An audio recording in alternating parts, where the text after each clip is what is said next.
सवाल यह नहीं है कि कानून बदला या नहीं।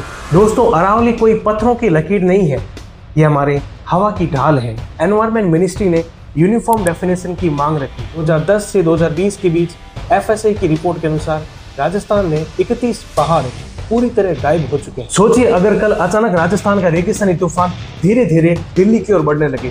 सोचिए अगर आपकी हवा, आपका पानी और आपके आने वाली पीढ़ियों का भविष्य कानूनी शब्दों में छोटा कर दिया जाए। आज बात सिर्फ अरावली पर्वतमाला की नहीं है। आज सवाल है, क्या कागज पर बदली गई परिभाषा हकीकत में कितनी तबाही ला सकती है। इस वीडियो को आखिर तक देखिए, क्योंकि यह कहानी सीधे हमारी जिंदगी से जुड़ी हुई है। समझिए अरावली क्या है।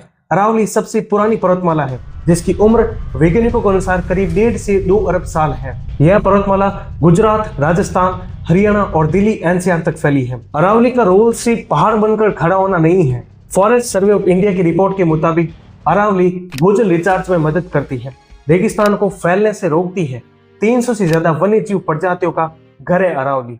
अगर अरावली कमजोर हुई तो इसका असर सिर्फ जंगलों पर नहीं, सीधे हमारी जिंदगी पर पड़ेगा। आइए हिस्ट्री टाइमलाइन के साथ समझते हैं अरावली की कहानी। प्राचीन समय से ही अरावली ने थार रेगिस्तान को पूर्व की ओर बढ़ने से रोका। आजादी के बाद 1950 से 70 के दशक में खनन और पत्थर की कटाई बढ़ी। 2002 में सुप्रीम कोर्ट ने साफ कहा, Aravali is an ecologically fragile area और गैर कानूनी माइनिंग पर रोक लगाई। 2010 से 2020 के बीच FSA की रिपोर्ट के अनुसार राजस्थान में 31 पहाड़ पूरी तरह गायब हो चुके हैं। कई हिल्स छोटे छोटे टुकड़ों में बदल दिए गए और यहीं से विवाद ने एक बड़ा रूप लेना शुरू किया। अब देखिए असली बहस कहां से शुरू हुई। असली बहस शुरू होती है परिभाषा को लेकर।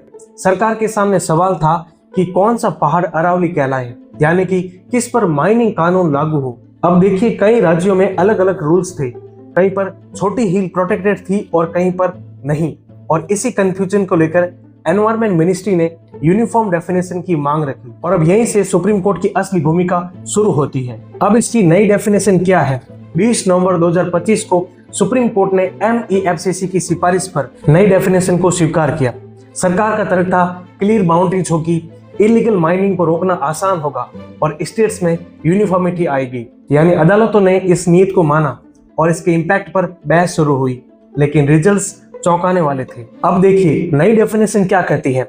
नई डेफिनेशन कहती है कि उन्हीं पहाड़ियों को अरावली का हिस्सा माना जाएगा जो पहाड़ियां 100 मीटर से ऊंची हैं, या फिर दो पहाड़ियों के बीच में करीब 500 मीटर का डिस्टेंस होना चाहिए। अब आप डेटा देखिए। फॉरेस्ट सर्वे ऑफ इंडिया की रिपोर्ट के मुताबिक राजस्थान में करीब 12,000 पहाड़ियां हैं और इनमें से करीब 1000 पहाड़ियां ही 100 मीटर से ऊंची हैं, यानी कि 90% पहाड़ियां कानूनी परिभाषा से बाहर हैं।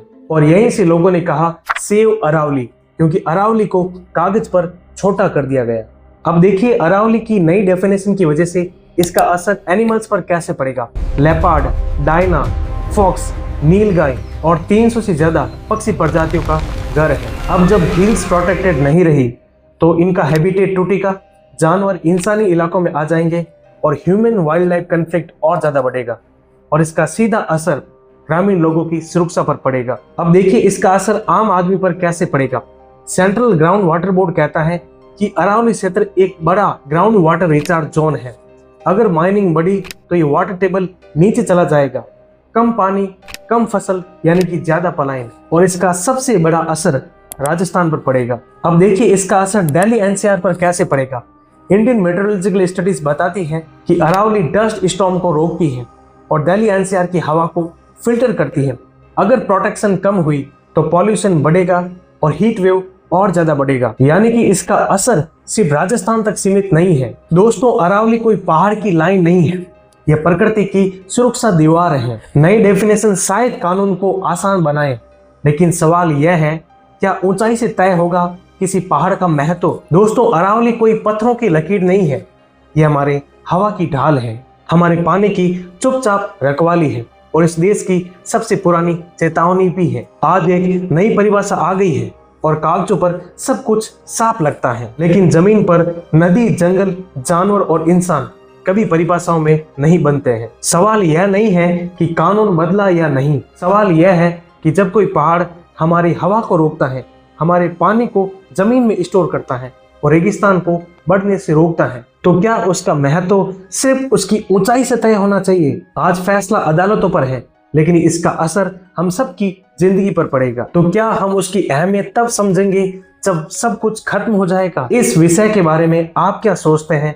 अपनी राय नीचे कमेंट में जरूर लिखें, क्योंकि यह सवाल सिर्फ अरावली का नहीं है, यह सवाल सीधे हमारी जिंदगी का है। नमस्कार।